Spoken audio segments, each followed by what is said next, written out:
Porque lo primero es lo primero. Delante de una jovial y bonita hija, siempre hay una rica ensalada o un delicioso guiso. Y detrás una cariñosa y cómplice madre que sabe cocinar tan exquisitos platos. Porque siempre tiene delante el maíz dulce La Famosa, tierno, crujiente y natural como ninguno.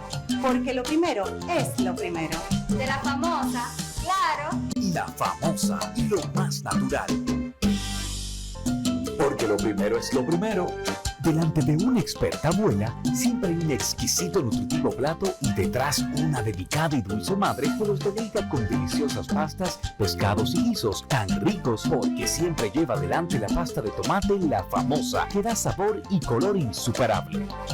Porque lo primero es lo primero. De La Famosa, claro. La Famosa, lo más natural.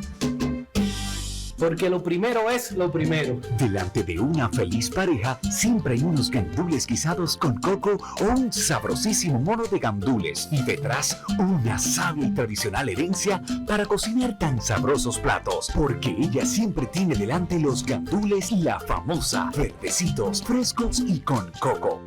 Porque lo primero es lo primero. De La Famosa, claro. La Famosa, lo más natural. ¿Y si vivir la vida que siempre has soñado en el Caribe fuese más que una quimera? En el vibrante destino de Bávaro Obregón Punta Cana, durante años hemos construido los sueños de miles de familias e inversionistas.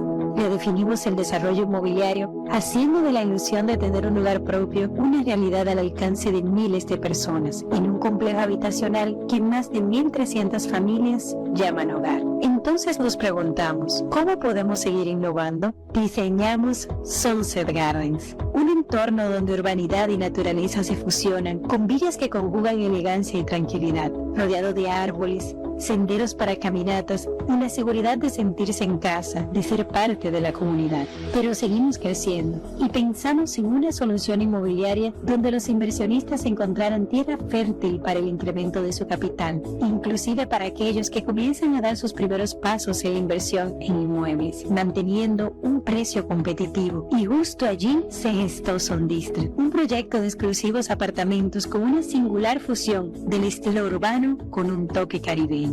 Y así como el vertiginoso crecimiento de Bávaro Punta Cana no parece tener límites, nuevos desarrollos se avistan en el futuro de Ciudad del Sol. Así que tomamos un momento y reflexionamos.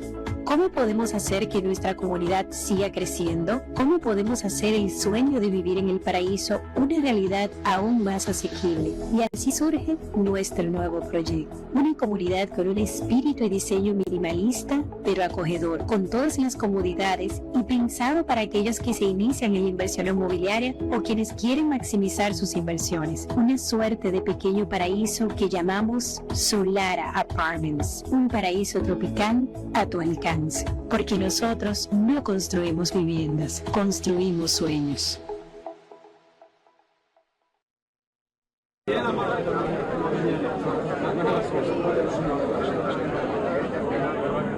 Doctor, ¿cómo definía al doctor Carvajal Martínez? Un luchador, un patriota, un hombre que enfrentó con decisión, valor, la tiranía de Trujillo y que se mantuvo a lo largo de toda su vida en una actitud digna, decente, incorruptible. Era un látigo que castigaba a todos los que se desviaron del camino que él emprendió en el año de 1960 en favor de la libertad de su pueblo.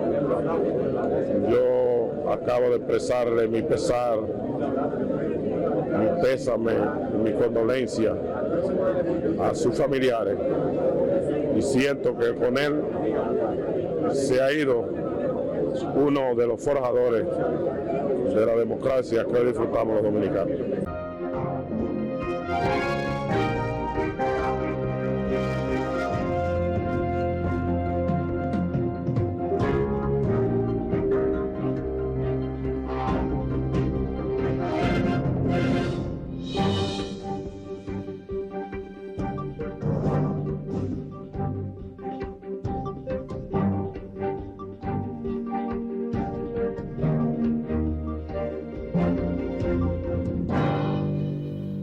Buenas noches, amigos televidentes. Una vez más, frente al país, este cenáculo histórico que es pasado y presente, donde se discuten los temas fundamentales de la sociedad contemporánea dominicana, teniendo como mística y filosofía hacer más apto para la vida humana este hábitat geográfico y su conocimiento de los diversos fastos de la historia nacional. Hoy, al iniciar pasado y presente, quiero señalar ante el país, porque aquí hay temas que cíclicamente se ponen en boga, y ahora está en boga los fraudes inmobiliarios, la gente que desarrolla proyectos en zona turística del país, que recibe avance de futuros propietarios sobre inmuebles y al fin de cuentas no se desarrollan esos proyectos. Yo creo que ha faltado orientación, ha faltado conocimiento del mercado, porque indudablemente aquí hay gente muy seria, gente muy solvente, que desarrolla proyectos en zona turística del país, donde hemos visto en los últimos años un desarrollo social y económico inusitado, como es la provincia de la Altagracia, la zona de Verón, Bávaro y Punta Cana. Yo creo que cualquier persona, cualquier dominicano, para evitar esos programas de investigación, porque ahora los programas de investigación en este país se circunscriben exclusivamente a hablar de esos fraudes inmobiliarios, de proyectos que se desarrollan y que la gente tenga avance, que procuren siempre, cuando vayan a adquirir un inmueble, que busquen una entidad seria. En la provincia de la Altagracia se ha creado la Alianza Turística Empresarial de la provincia de la Altagracia, presidida por el señor José Sánchez Polanco, que es un líder empresarial que tiene, de acuerdo a mi criterio, la fisonomía primaria de un Luis Augusto Ginebra Hernández, como fue don Payo Ginebra, un dirigente empresarial responsable, serio.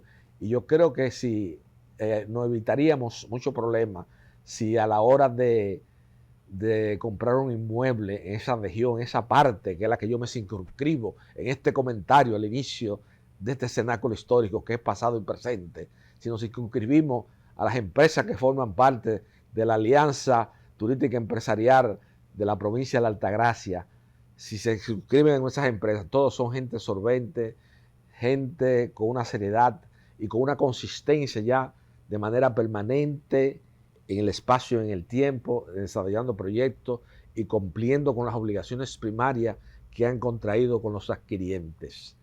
Esos fraudes y esas cosas que vemos en muchos programas de investigación son personas que sin ningún tipo de experiencia en la ingeniería, en la construcción, en el desarrollo de proyectos, se meten en eso sin saber, sin cuantificar previamente cuál es el costo real de un proyecto de eso, y quedan endeudados, entonces no cumplen, no le cumplen a los clientes.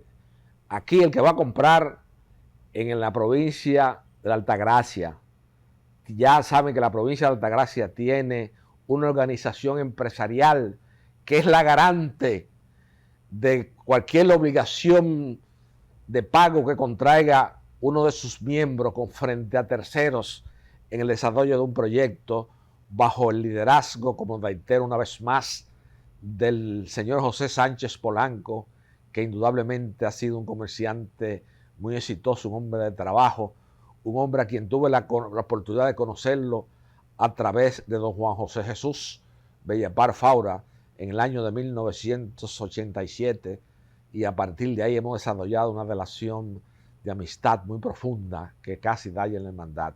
Pero al margen de esos afectos y esas cosas, a mí me gusta hacer objetivo en análisis en televisión, me gusta basarme en la objetividad, en el punto racional, en el punto ecléctico, en la posición verdadera.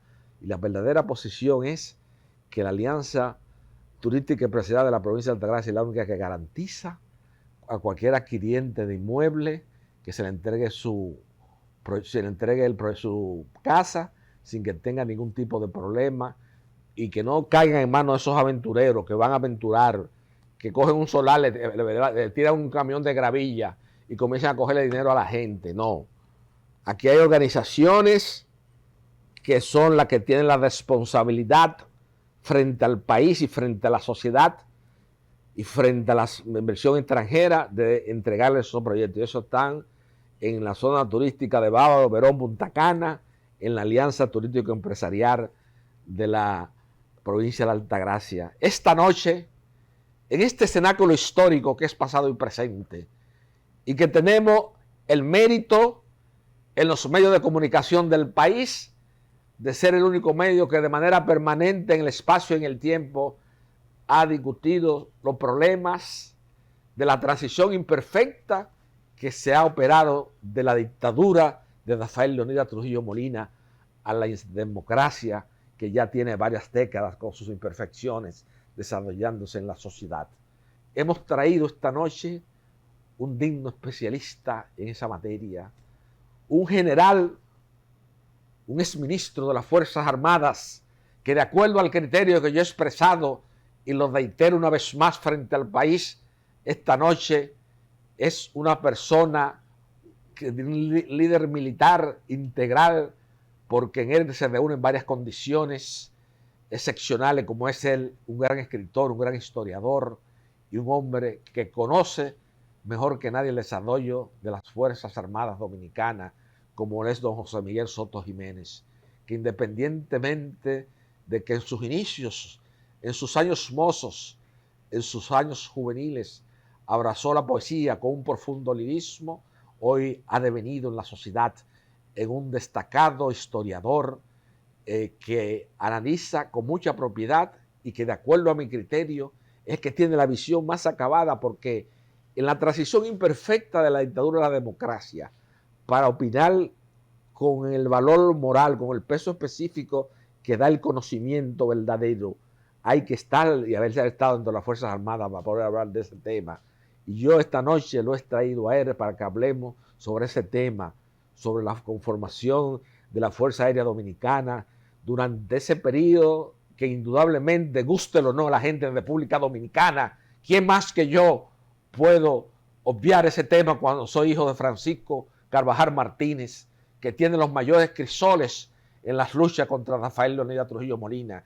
¿Quién más que yo, hijo de Josefina Bardés, viuda Carvajal Martínez, que se enorgullecía de ser la única discípula de ese gran sabio dominicano que fue Andrés Avelino García y Solano en la antigua Universidad de Santo Domingo? Y esa Josefina Bardés, su padre, también murió bajo la égida del régimen de Rafael Leónidas Trujillo Molina. Entonces, hay que ser objetivo en el análisis histórico. Decía mi padre que el dominicano tiende a adular o a detractar, no busca la posición ecléctica sobre los temas históricos trascendentes de la sociedad. Y esta noche, precisamente para buscar esa posición ecléctica de la transición imperfecta que se operó desde la dictadura a la democracia, tenemos con nosotros a el invitado de esta noche, que es el general José Miguel Soto Jiménez, con quien vamos a conversar sobre esos temas luego de la primera pausa de pasado y presente esta noche frente al país y la sociedad dominicana.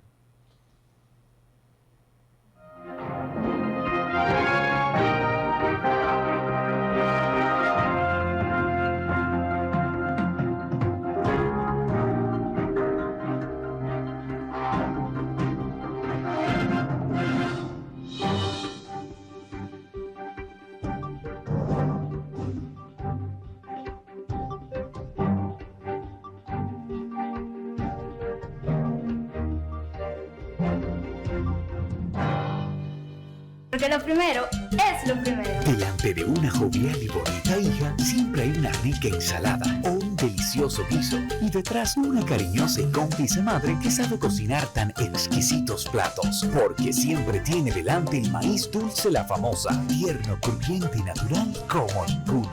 Porque lo primero es lo primero. De La Famosa, claro. La Famosa, lo más natural. Porque lo primero es lo primero.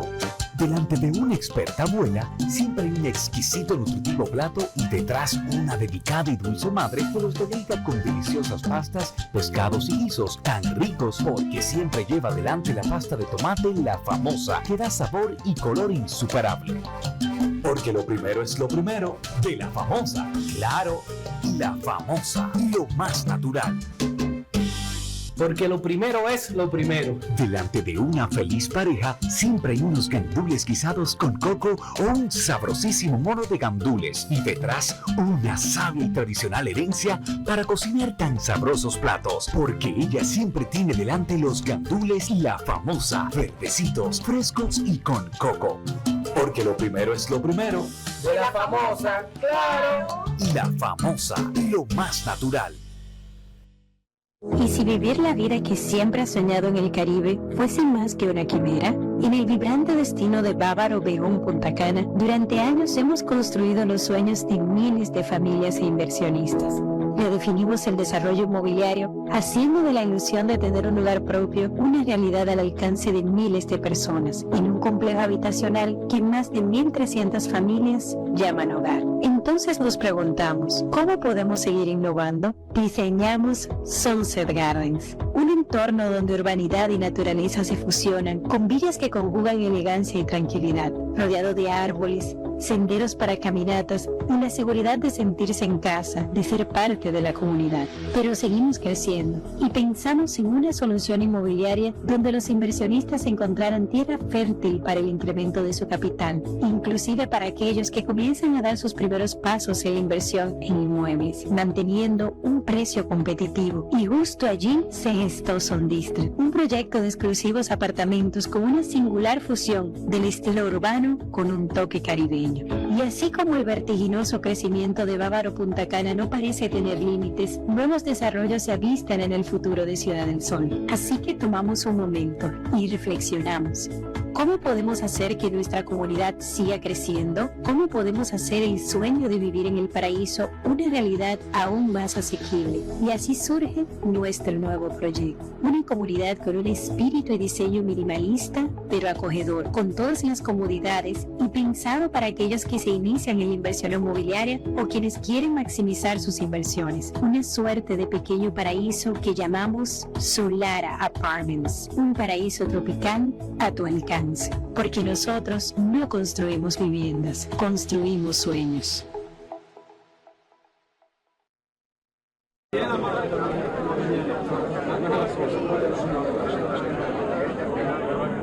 Doctor, ¿cómo definía al doctor Carvajal Martínez? Un luchador, un patriota, un hombre que enfrentó con decisión, valor, la tiranía de Trujillo.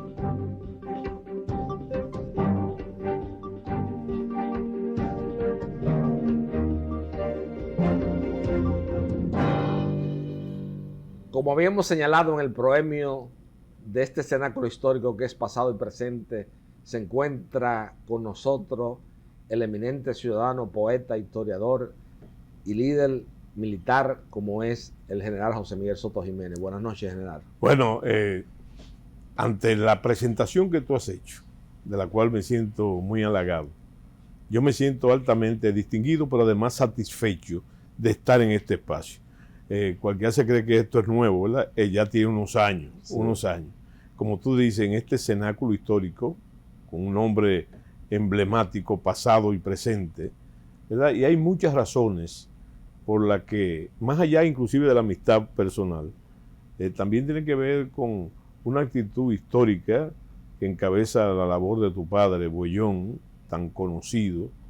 Yo creo que hay que conocerlo más, el pensamiento de Bollón. Y además también tus posturas, como tú has dicho, muy objetivas. En otras palabras, a mí me gusta estar en este espacio y dialogar contigo, porque aquí se articulan ideas, no sentimientos, ¿no? Ideas. Sí. Y en ese sentido, el propósito es la búsqueda de la verdad, la búsqueda objetiva de la verdad histórica que necesitamos como referente. Y no solamente nosotros, que ya estamos más allá del mediodía de la vida, sino para las nuevas generaciones. Claro. Las nuevas generaciones, que es una labor que debía hacer la educación formal, pero que no se hace. No se hace, sí. General, ¿Cómo visualiza usted cuáles fueron los factores históricos, sociales y políticos que determinaron esa transición imperfecta de dictadura a la democracia? Sí. Como se verifica de la noche del 30 de mayo al 24 de abril, tuvimos muchos altibajos, esa transición fue como un parto forzoso que se dio, intervención americana, los consejos de Estado, los triunviratos, la escuela militar de Generalísimo Trujillo hace la revolución, la escuela militar de Generalísimo Trujillo es la que saca a los Trujillos del país. Se dan una serie de contrastes históricos que mucha gente en República Dominicana, por no afectar ciertos intereses familiares, no quiere ser claro ante el país. Yo quiero que usted me hable de esa tesis, que es la transición imperfecta de la democracia, y los sucesos históricos que determinaron que eso fuera de esa manera. Si mi memoria no me falla, fue en este espacio donde yo comencé precisamente a hacer pública el aspecto aquel de la transición imperfecta. Y muy a tono, porque fíjate, hay que recordar lo que decía Metternich: el pasado me sirve en tanto que en víspera del presente mi alma lucha con el futuro. Exacto. Bueno, entonces la historia realmente no sirve para nada, sino es como referente para construir precisamente. Y en este caso, tú has dicho la palabra clave. Y yo digo que oportuno porque a más de 64 años del inicio de la construcción de esa democracia. Y en ese periodo histórico, en el que tu padre jugó un papel importante y otros ciudadanos, y esa transición la dirigió, no se puede perder de vista, el doctor Balaguer, al que yo llamo el hombre de las transiciones. No estoy hablando que fue bueno o fue malo, sino que le tocaron las grandes transiciones. Entonces, en ese periodo se puede explicar todo lo que ha transcurrido, incluyendo, y que tú has hecho como dicen los pilotos, un rasante abuelo de pájaro. Sí. Precisamente se pueden explicar las cosas que están pasando hoy. Hoy día. ¿Cuál es la razón fundamental? Lo que tú has dicho también, la construcción de una democracia, que la nuestra no es perfecta, pero negar que hemos ido avanzando, ¿verdad? En muchos aspectos, no quiere decir que no haya una gran tarea que hacer. Exacto. Que no haya una gran tarea que hacer, que tenemos por delante todos los ciudadanos dominicanos. Bueno, pero como el tiempo en televisión, como se ha dicho tanto, es un tirano, ¿verdad? Entonces tenemos necesariamente que utilizar un método, una metodología para cubrir ese periodo. Estaba hablando de la transición imperfecta de la dictadura y las razones que tú has pedido, ¿verdad? Exacto. Entonces, tras muchos años de investigación, hace mucho tiempo, tanto que te he dicho que lo lanzamos aquí en este programa, esa tesis, y la discutimos ambos, vamos a utilizar la secuela, seguir la trayectoria, lo que se llama tradicionalmente, un término de buena doctrina, los poderes fácticos. Ese periodo se puede explicar lo que pasó, los poderes fácticos. Tomando antecedentes interesantes que a mí me gusta siempre mencionar, que es la revolución de Paz Estenssoro en la década del 50 en Bolivia. Que fue fue una transición que se llevó todo, pero a paradoja. Volvimos a caer, en esa época en Bolivia se volvió a caer en un festival después de golpe de Estado, después de que esa revolución fue una revolución terminal, fue una revolución bastante radical. Ahora bien, cuando hablamos de los poderes fácticos y tu pregunta sobre cuál es la transición imperfecta, lo primero que tenemos que analizar, es el hecho del poder fáctico, el poder extranjero. ¿Qué era lo que estaba pasando? Y eso acondicionó en gran parte el proceso de la transición. Estábamos en los prolegómenos de lo que se llama la Revolución Cubana. Y ya el peligro, estamos hablando en el 61, hay que tomar en cuenta que en el 61, la invasión de Bahía de Cochinos ocurre un mes antes de la muerte de Rafael Leónidas Trujillo Molina.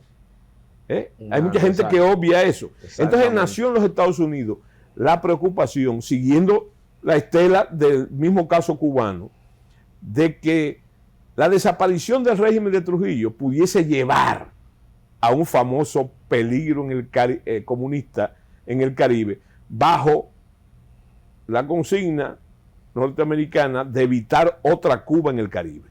Entonces lo que se hizo fue precisamente, eso acondicionó el proceso, a tal grado que entonces no desmantelaron toda la estructura autoritaria de la dictadura. No la desmantelaron, sino que la pusieron al servicio esa estructura de protegerse del llamado peligro comunista dominicano. El caso, y digo que es sobre la estela del caso cubano porque recordemos que la Revolución Cubana, el que estaba en el mando era Fulgencio Batista, ¿verdad? Que Trujillo después le dio asilo aquí. Bueno, pero ese Fulgencio Batista no solamente era un dictador, sino que también había sido militar. Claro. Entonces, era una forma, yo pienso que simplista de vacunar el fenómeno dominicano de la desaparición de Trujillo de ahí. Ese fue lo primero. Y eso yo creo que monitoreó todo. El otro caso, el elemento, ya analizamos el elemento del poder extranjero. El otro elemento que hay que analizar es el poder económico, ¿verdad? Es una pregunta simple, sin mucha teoría. ¿Quiénes fueron los herederos de los fastos económicos de Rafael Leónidas Trujillo? Que déjame decirte, yo creo que el profesor Juan Bosch, que nadie puede poner en duda su palabra, en duda su palabra, pero mucho menos su posición antitrujillista. Claro.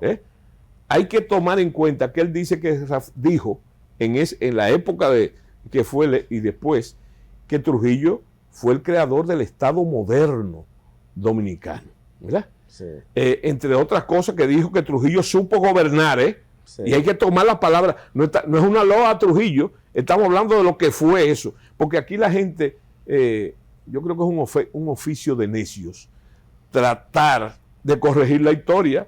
No. ¿Y cómo usted puede borrar, solamente para decir eso, 31 años de la historia dominicana? ¿Cómo usted lo borra? ¿Y cómo usted puede borrar, general, por ejemplo, cuando se hizo el aniversario de la Voz Dominicana? Y muchas otras cosas. Las cosas, un ejemplo, para pensar un ejemplo muchas otras cosas. Pero los desfiles de J. Yo lo que te digo que eso, Molina, como también dijo Juan Bosch, y yo creo que fue, en términos estratégicos, el elemento que lo condujo a ganar las elecciones del 63. Claro. Hay que trasladarse ese momento, no ahora, analizarlo ahora. Y además con la carga de odios y resentimientos que hay hoy día. Que se ha generado en apropiados. Entonces, ¿qué es lo que dice Bosch? En un artículo famoso, y lo dijo varias veces, que había que dejar de rumiar el odio. Había que dejar de rumiar como las hienas. Un artículo fundamental. Yo creo que por eso ganó. Y por eso ganó. ¿Por qué ganó? Por lo que han observado otros historiadores, inclusive de ninguna manera trujillistas, que han dicho que aquí en el país todo el mundo era trujillista y había una minoría que había sufrido, ¿verdad? Los embates. Y este necio también, primero, tratar de mezclar lo que yo estoy diciendo con la carga de odio y de resentimiento apropiado de lo que sufrieron la dictadura. Yo creo que ya quedan pocos, pero quedan gente que sufrieron en las ergástulas de la dictadura, sufrieron las torturas, pero ¿y la familia? Claro. Y la familia. Entonces, como tampoco usted puede querer que la familia Trujillo, ¿verdad?, haga las paces con los que asesinaron al jefe. Claro, porque hay que entenderlo, era su papá, su hermano, su tío, su padrino. Sí. Bueno, pero eso no tiene que ver nada con la construcción de la democracia, que fue el propósito. El propósito. Y entonces, en ese sentido, tú vas a ver que el poder económico, los que heredaron, el poder económico. como se dice, al jefe, ¿verdad? Porque Todavía se están repartiendo esa herencia. ese fue un gobierno, ese régimen fue un régimen patrimonialista. Patrimonialista. Patrimonialista. Entonces, hay mucha gente que dice que no se toma en cuenta eso, de un punto de vista ya sociológico, etcétera, que dice que el fin de la dictadura de Trujillo tiene que ver mucho cuando Trujillo hizo el tránsito desde gran jefe atero a la manera de Pedro Santana, criador de reses, de caballos, etcétera, y extensiones de río, cuando se metió a industrial. Y muchos se basan en un pensamiento, en algunos casos se podía llamar que muy liberal. Dicen, en el sentido económico, dicen que las clases no se traicionan, no se suicidan, ni se traicionan. Entonces, cuando Trujillo dio el paso de industrial, ya sería meternos en otra cosa, ¿verdad? Pero yo me hablo de los herederos por una sencilla razón. Trujillo tenía todas las empresas de Colde, eran propiedad de Rafael Leonidas Trujillo. Y como le dijo, y propiedad del pueblo dominicano. Sí, y el consejo, eso se lo dijo a Valenilla Lang. Valenilla Lang, usted lo sabe. Usted fue la primera persona que habló de Valenilla Lang aquí en el país. Sí. Entonces, ¿qué sucedió después? ¿Qué sucedió después? Que Trujillo en esas empresas y en el Consejo Estatal del Azúcar, que era la azucarera Jaina. Entonces, Trujillo tenía un afán, siempre tuvo un afán por la formalidad. Por la formalidad. Eso sí es verdad. Entonces, esas empresas tenían sus socios, tenían sus administradores, ¿verdad? Bueno, muchos de los que fueron esos testaferros de Trujillo, cuando desapareció Trujillo, se quedaron con sí, pero con el amparo político. Claro. ¿De quién? Del Consejo de Estado. Nada más hay que ver las gacetas del Consejo de Estado. Usted ve todas las gacetas oficiales del Consejo de Estado, los dos consejos de Estado, se va el triunvirato. Sí, pero eso es muy... se da cuenta cómo se disipó el patrimonio de Trujillo. Eso es muy elaborado, para que la gente lo entienda así. Pero en otros casos, más simple, más objetivo, como te gustan a ti, ¿verdad? Esas haciendas de Trujillo pasaron de dueño y pasaron las reses, los pieces genéticos. Bueno, eso también, ese elemento fáctico del poder, ¿verdad? Que hay que decir que ambos elementos fácticos del poder, cuando Trujillo tenían otra visión, estaban sometidos a esa voluntad del el último eslabón, el más fornido del autoritarismo clásico dominicano. Bueno, entonces, en el poder económico, eso iba, y por eso te digo, hay raíces, porque muchos, como tú dijiste en tu introducción, muy importante, con otro tema, aquí hay muchos miembros de la burguesía dorada dominicana que se hicieron a base de trabajo, ¿verdad? Pero otros no escapan a la secuela aquella de que aquí hay pocos empresarios en el sentido de la palabra. ¿En qué sentido me estoy refiriendo? ¿Qué es un empresario? Un individuo que invierte su dinero con niveles de riesgo y niveles de ganancia. Pero aquí lo que hay en muchos casos, desgraciadamente, es comerciantes que se lucran del favor del Estado y no puede del poder político, y eso nació también ahí. Ahora bien, el otro poder fáctico, la iglesia, el poder religioso, pero hay un problema, no se había desarrollado como ahora, como ellos le llaman, los hermanos separados, los cristianos separados, los protestantes, los evangélicos. Estaba Eliseo Pérez Sánchez nada más en aquella época, ¿se acuerdan? Que fue miembro del Consejo de Estado. Ahora, por muchas décadas, a excepción de 2 o 3 como el padre Castellano, por ejemplo, al principio de la dictadura, hay que decir que la iglesia llegó a llamar a Trujillo el benefactor de la iglesia. Y Trujillo benefactor, ¿por qué? Por toda la cantidad de templos, los colegios que se construyeron en la propiedad de la iglesia. Las propiedades de la iglesia. Bueno, y era parte del boato oficial también. ¿Qué es lo que saca?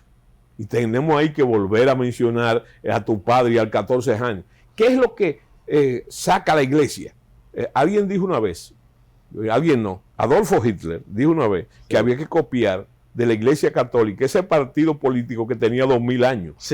Y una de las cosas son los cambios que sabe adaptarse a la iglesia a los tiempos.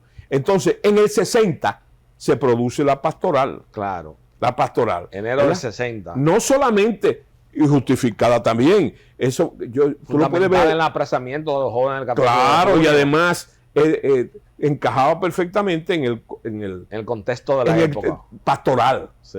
Pastoral de la iglesia. Y entonces, eso fue un caso que estremeció el régimen de Trujillo. Es más, yo te contaba fuera de cámara sobre una tertulia que llegó a desarrollar el presidente Juan Domingo Perón, el general Perón, Sí, en el ahí Malecón. frente al Banco Agrícola. En el Malecón. Que después lo subsistió muchos años. Suscitó muchos años. Hay que darle su crédito al general Marichal, Sí. que era parte de esa tertulia, Que iba no haciendo. por su condición de militar, sino como contertuliano. como los contertulianos. Y entonces, lo menciono porque el general Perón le llegó y lo llegó a comentar, le llegó a aconsejar a Trujillo que no peleara con la iglesia. Claro. En la respuesta, que no peleara con la iglesia, porque ya había una descomposición, porque era inconveniente y él lo sabía. Claro. Por cosas. Y otra de las cosas que le aconsejó tiene que ver con el poder extranjero, porque Trujillo en un momento, y hay una famosa entrevista de Trujillo que ha circulado mucho, a pesar de las diferencias, él dice que Cordelhor, Sommer, todos eran enemigos de él, ¿verdad? Él tuvo grandes amigos, pero a partir de ahí tuvo enemigos.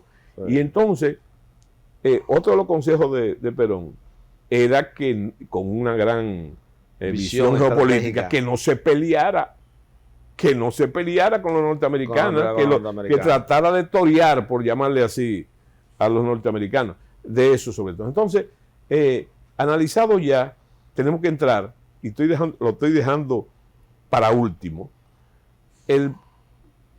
la iglesia, el poder extranjero, el poder económico, y el último es el militar, de los 4 poderes fácticos. Todo el mundo parte de análisis simplista, ¿verdad? Basado en una realidad. Y yo he trabajado mucho el tema también. Óyeme, las Fuerzas Armadas era un coto cerrado de Rafael Leonidas Trujillo Mínez. Nadie se metía ahí, incluyendo la gente que él puso de su familia, ¿verdad? Sí. No determinaban nada ahí adentro. Claro, era él. La gran ruptura, vamos a llamarle así, fue Ramfi.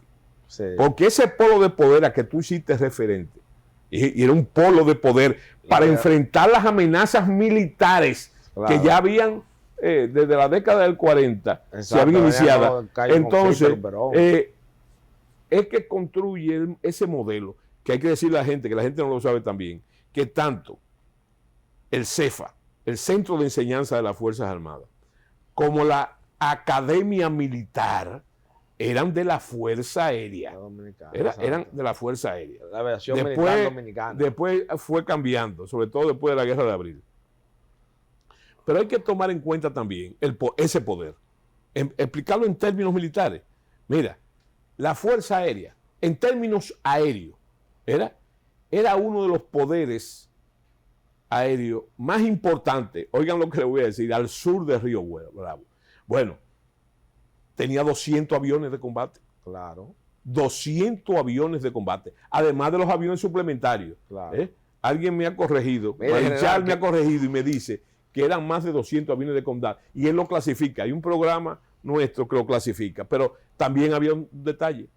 Ahí había artillería, ahí estaban los cañones, ahí estaban los blindados, y estaban los paracaidistas, que todavía están. Los paracaidistas como arma no son de la Fuerza Aérea, son del Ejército. Claro. O sea que se concentró ahí, además de todo ese material, los oficiales más profesionales propios de la Academia Militar, Batalla de la Carrera, que se inició la Batalla de la Carrera en el año 56, o sea que tiene 68 años al día de hoy.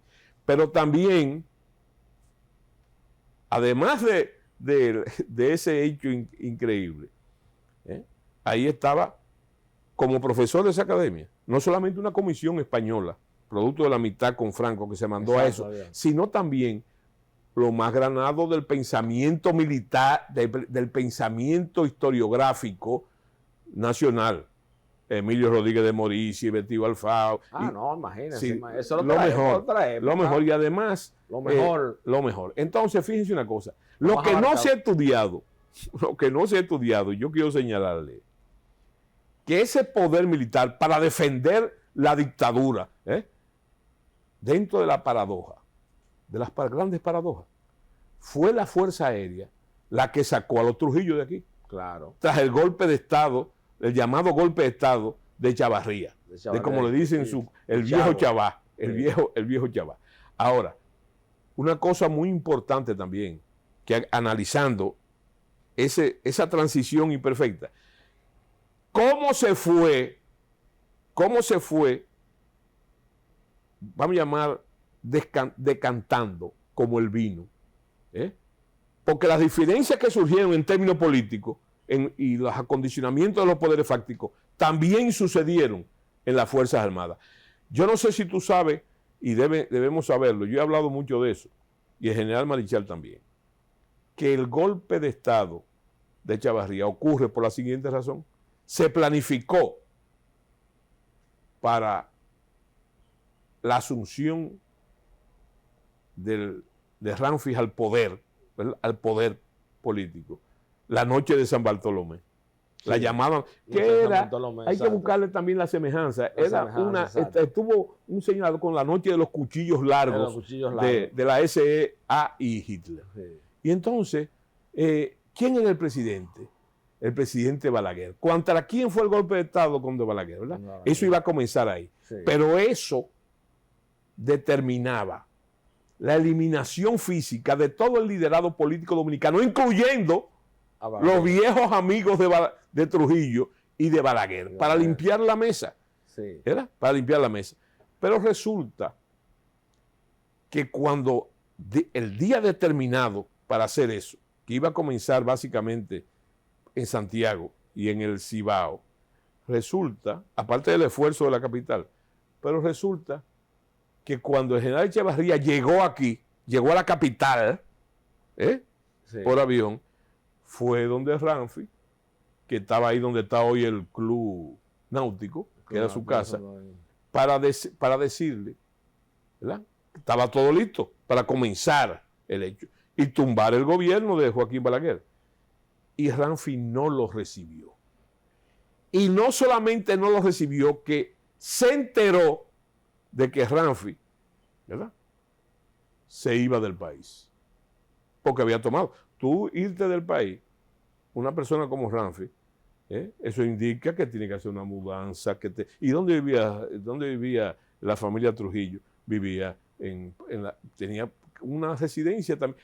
Ese movimiento no pasó. ¿Qué hizo Chavarría? Un hombre caracterizado que volteó el propósito. ¿verdad? Claro. Volteó el propósito. En vez de hacer la noche de San Bartolomé, produjo eso. Y acondicionado por el doctor Joaquín Balaguer, que entonces se reunió con él, llegaron a un acuerdo, no hubo golpe de Estado, a Chavarría lo nombraron creo que en Los Molinos, Sí, ¿verdad? exacto. Y así se manejó la cosa. Pero en ese sentido, ¿por qué yo digo que bajo la égida de Balaguer se produjo la destrujillización en ese momento? Claro. Porque la gente no sabe que producto de la noche de San Bartolomé había una consigna de que todos los campamentos militares en el país entero que seguían con la bandera del generalísimo iban a ser bombardeados y ametrallados por la Fuerza Aérea. Y eso pasó en Puerto Plata y pasó en Mao, Exacto. con el general Rodríguez Reyes, que se negó rotundamente a bajar la bandera. Y entonces lo tuvieron que bajar a cohetazo limpio. Exacto. Entonces, fíjese, a partir de ahí, ¿verdad?, tras ese movimiento comienza a desmembrarse la estructura orgánica en el plano militar, pero también crean una gran confusión. Crea una gran confusión en los mandos y divisiones. Así como en la política pasó lo mismo, y me voy a referir al caso también que te toca. Resulta que todos los movimientos que surgieron, los partidos políticos, los movimientos políticos que surgieron a partir de la muerte de Trujillo, incentivado por Balaguer, porque la gente no debe saber que el creador del Consejo de Estado, frente a todo lo que estaba pasando en el país, fue el doctor Balaguer. Claro, y él se quedó como presidente del Consejo de Estado, pero también hizo general a General Inver Barrera y a Luis Amiama y lo incluyó en el Consejo de Estado. Entonces, en esa tesitura, ahí el general, los remanentes de la familia Trujillo deciden irse y se van. O sea que eso acondicionó el Estado. Ahora, yo quiero que tú sepas. A la general, a Ranfi le faltó talento por el Trujillo. Mira, yo no quiero juzgarlo de esa manera, ¿verdad? Yo no quiero juzgarlo de esa manera, porque hay que tomar también, hay que tomar el tiempo. Bueno, Ranfi, como militar, ¿verdad? Era un producto del poder de su papá, ¿verdad? Ahora, ¿se preparó Ranfi para ello? Estoy hablando militarmente, porque parece que en otro sentido él logró cultivarse. Porque también es otra cosa que no se toma en cuenta. ¿Cuántos años tenía Ranfi cuando eso está pasando? ¿Verdad? ¿Cuántos años tenía? Recuérdate que para que él fuera vicepresidente, hubo un esfuerzo de Trujillo, su papá, que lo soñaba como su... Después se convenció de que no. De que no tenía talento. De que no tenía... Bueno, hay varios trabajos sobre eso. Era muy joven, pero además no tenía... los hombres son él y sus circunstancias, ¿verdad? Entonces yo soy de lo que cree, soy firmemente. Los talentos políticos, las habilidades políticas no se heredan físicamente. Se pueden heredar por la crianza, Sí. Por la crianza. Por ejemplo, tú tienes una línea producto de la cercanía con tu padre, pero no porque tú lo heredaste consanguíneamente. Y eso es muy importante para comprender el juego. Entonces, Ranfi, su mamá tenía un gran impacto, doña María Martínez tenía un gran impacto en él. Y toma en cuenta que doña María Martínez fue la primera que se fue del país, ¿verdad? Creo que con su hija Angelita. Entonces, hay que tomar en cuenta eso, ¿verdad? Claro. Cómo fueron los acontecimientos de lo que pasó. Además, yo no creo que eran buenas las relaciones de la familia Trujillo con Balaguer. No eran buenas. Y yo creo que momento. El maestro de la política y de la artimaña, que era el doctor Balaguer, conocedor de eso, para permanecer como presidente, juega con el embargo de la cuota azucarera, ¿verdad? Con Ranfi, y por eso se da el lujo de ir a las Naciones Unidas, estando Ranfi todavía con la batuta militar en la mano, y decir un discurso memorable que se puede conseguir en contra de Trujillo. Como un argumento, él le dijo a Ranfi que él tenía que hacer eso para que liberaran los fondos de la cuota azucarera y eliminaran las sanciones, ¿verdad? Y entonces, fíjate cómo ese elemento va condicionando también esa imperfecta. Ahora, la clave política de la transición imperfecta es que ninguno de esos poderes fácticos que tuvieron 31 años pisados, ¿verdad? Al aflorar a los nuevos, incluyendo los cívicos, esas contradicciones que yo te digo que hubo entre los grupos, importante. Yo tengo una colección de periódicos Patria y de los periódicos de la Unión Cívica, ¿verdad? Y ahí tú te das cuenta. Bueno, pero yo vi ahí un artículo que acusaba a Manolo Tavares junto de agente de la CIA, de parte de los cívicos, por aquella famosa reunión en Washington. Sí, con Bonilla Tilly. Claro, y ya había un problema serio, ¿verdad? Un problema serio. Y de ahí lo importante del 14 de junio. Porque el 14 de junio hay que destacar el liderazgo de Manolo Tavares Justo.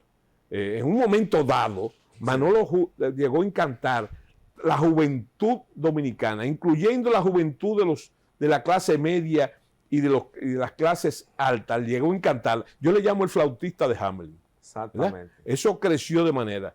Ahora, fue el primero que cayó en el problema de la trampa electoral, etcétera, etcétera. Y llegó a la inmolación, precisamente, hay que tomar muy en cuenta, defendiendo la democracia de con el contra el golpe de Estado del PRD.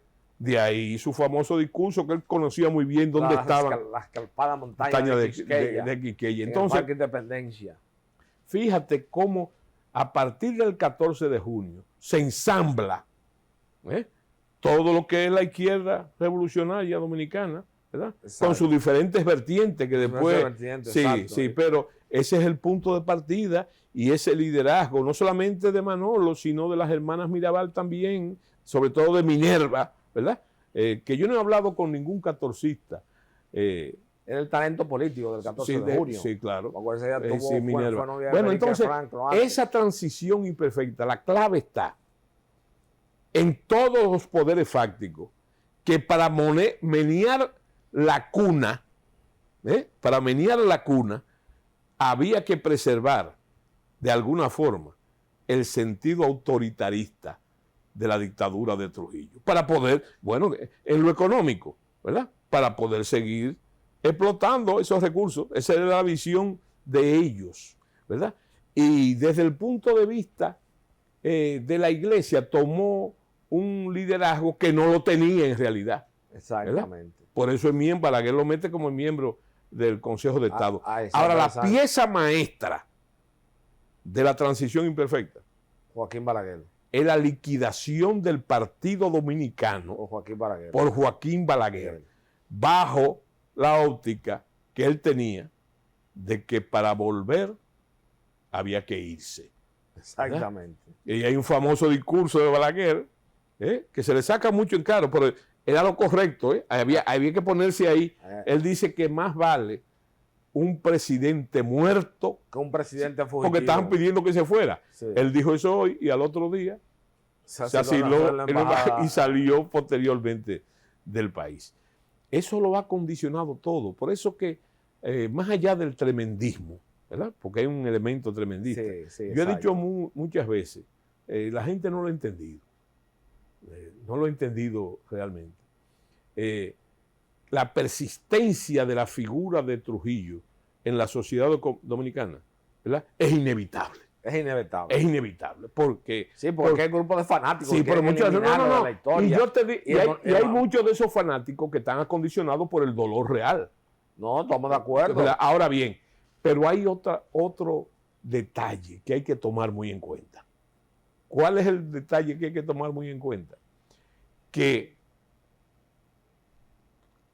para desarrollar la democracia hay que salir de la lógica de la dictadura. Exacto. Pero no quitando retratos ni nada por el estilo. ¿Tú sabes por qué? Porque Trujillo no se puede borrar de la historia. No se puede. No se puede borrar de la historia. Hay que usarlo fundó el Estado hay que usarlo como referente. Por ejemplo, déjame decirte un detalle. Yo estoy en desacuerdo total con el hostigamiento de negación del nieto de Trujillo y su partido. Sí, pero tú sabes por qué. Tú sabes por qué. Primero, porque él tiene derecho. Él tiene derecho como ciudadano, no como nieto de Trujillo, como ciudadano. Sí. Y te quiere que te diga la otra cosa. Yo creo que la negación rabiosa, pérfida, de que él no se haga política en la República Dominicana, ¿tú sabes cuál es? Eso es una negación al sacrificio de generaciones de dominicanos que lucharon contra la dictadura de Trujillo y que al fin de cuentas estaban luchando por eso. Por eso, porque cada cual, por establecer un régimen de derecho, ¿verdad? Cualquier otro tipo que lo resuelva la ley. Pero simplemente por chauvinismo, no, él tiene derecho. Claro. Y bueno, la ley ha comenzado, no tiene un partido reconocido. Claro. ¿Verdad? Entonces, yo lo que te digo a ti, que eso es lo más importante, saber en su contexto, saber en el contexto. Y no solamente en ese caso, en muchos otros. Eso está pasando. ¿Por qué? Fruto todos los dominicanos que desde el 31, lucharon contra la dictadura de Trujillo. ¿Verdad? Claro. Aunque parezca paradójico, ese es el resultado de que se pueda haber. ¿O tú crees que eso podía pasar en la dictadura de Trujillo? Sí. Esa es la esencia de la democracia. Claro. Así mismo es. Y entonces tenemos que tener muy Claro, con eso. Es igual con despacharse. Dado que fulano es trujillista, que fulano es trujillista, que fulano... No. Para tú alcanzar un análisis objetivo de la historia, entonces tú debes oír todas las campanas. Claro. Y que cada cual, ¿verdad?, en su derecho ciudadano, Se forma su propio criterio. Exactamente. Bueno, lamentablemente, general, hemos llegado al final del espacio de tiempo de este cenáculo histórico que es pasado y presente.